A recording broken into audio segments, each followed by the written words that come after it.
Some moments in life feel so ordinary at the time, but later, you realize they were the exact moments when everything began. Anthony, at 61 years old, was a kind man who always looked after those he cared for. When he invited his nephew Eric to stay with us, I couldn't have predicted how much my life was about to change. Anthony had a serious expression when he spoke to me before leaving.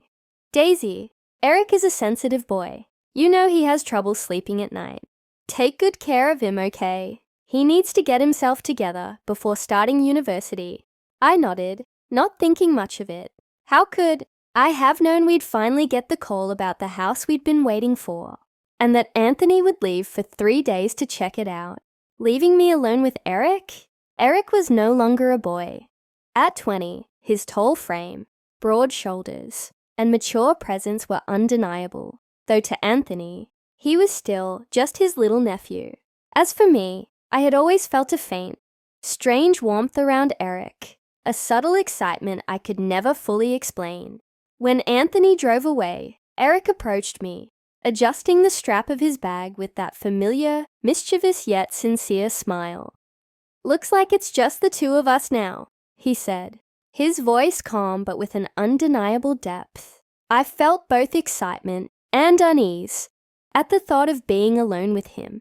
As Anthony's car disappeared down the road, Eric gave me a look I couldn't quite decipher. I smiled, brushing off the strange feeling, and went about my day. The next morning, the house was unusually quiet after Anthony's departure. I busied myself in the kitchen, preparing breakfast, when I heard footsteps on the stairs. Eric appeared in the doorway, his hair slightly messy and wearing a casual t-shirt. "Good morning, Daisy." He greeted me warmly, his voice soft yet confident. "Smells amazing in here. What are you making?" Before I could answer, he walked closer, lightly placing his hand on my waist and leaning in slightly. "Smells delicious," he added with a playful yet genuine tone. The unexpected touch startled me, though it didn't feel unpleasant. I tried to steady my voice. "Just a classic breakfast," I said. "Do you want some?" "I'll eat whatever you make," he replied, his gaze lingering on me. His words, though simple, carried a weight that made the space between us feel smaller.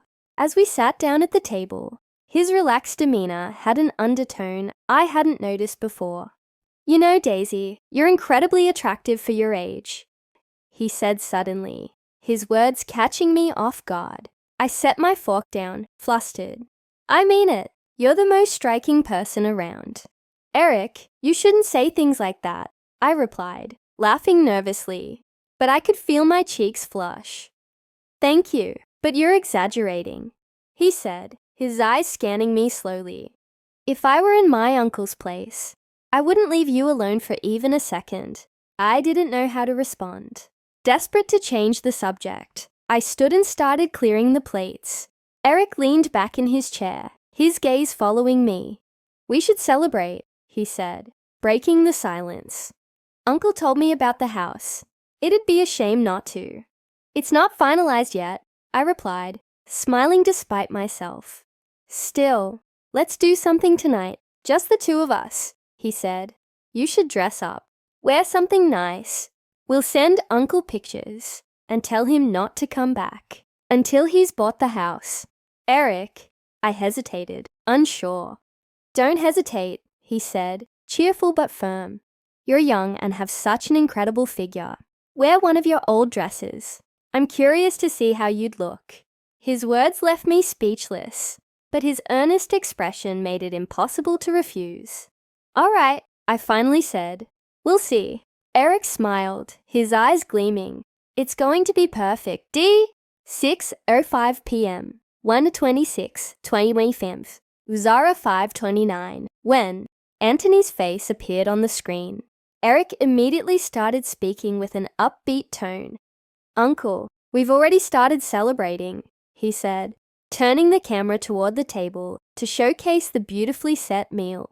That's when I realized I was in the frame too, with Eric standing right behind me, his hands still on my shoulders, his face close to mine. Anthony chuckled, his voice full of delight. So you're saying I shouldn't come back until I've bought the house, huh? Exactly, Eric replied, leaning in just a little closer to me.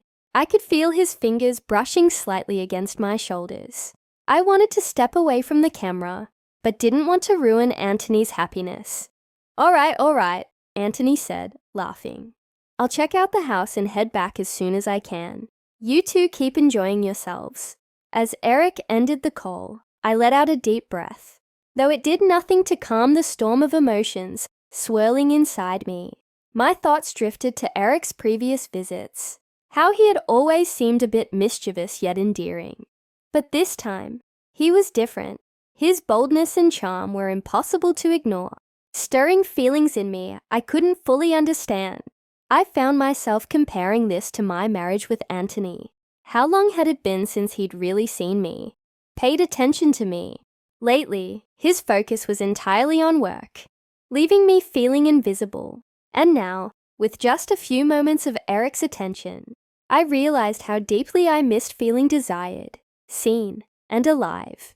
Lost in my thoughts, I didn't notice Eric getting up until he moved to the corner of the living room. He connected his phone to the speaker and started playing a soft romantic song. In the dim light, I watched as he turned back to me, his expression calm yet determined. Taking a step closer, he extended his hand toward me. Daisy, would you dance with me? His voice was gentle, but undeniably persuasive. His request caught me off guard, and my heart pounded in my chest. Eric, are you sure? I asked, my voice barely more than a whisper. He smiled, his hand moving a little closer. I'm sure. It's just a dance, Daisy. Don't you think we deserve a little fun tonight? At that moment, all the confusion in my mind and the turmoil in my heart gave way to something entirely different. I couldn't resist Eric's outstretched hand. As I placed my hand in his, a spark ignited within me.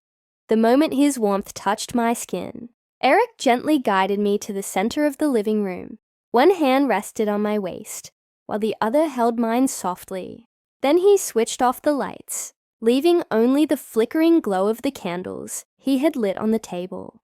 The warm light danced across the room, making the atmosphere feel almost magical. The music video playing on the TV added a rhythmic ambiance, pulling us further into the moment. We began to dance. Eric's hands tightened slightly on my waist, and I could feel my heart pounding with every step. When I tilted my head to look at him, his gaze was locked on me, filled with passion and determination. That look unraveled something deep within me, shaking me to my core. As we moved together, the space between us seemed to vanish. Eric's face drew closer, his breath brushing against my skin. The physical closeness intensified the forbidden pull between us. Any resistance I thought I had crumbled entirely in that moment. As we swayed to the music, Eric leaned down slightly, his voice a soft whisper in my ear. I can feel the youth and desire inside you. Daisy, I see it in your eyes. That need to escape this monotonous life, even just for a moment.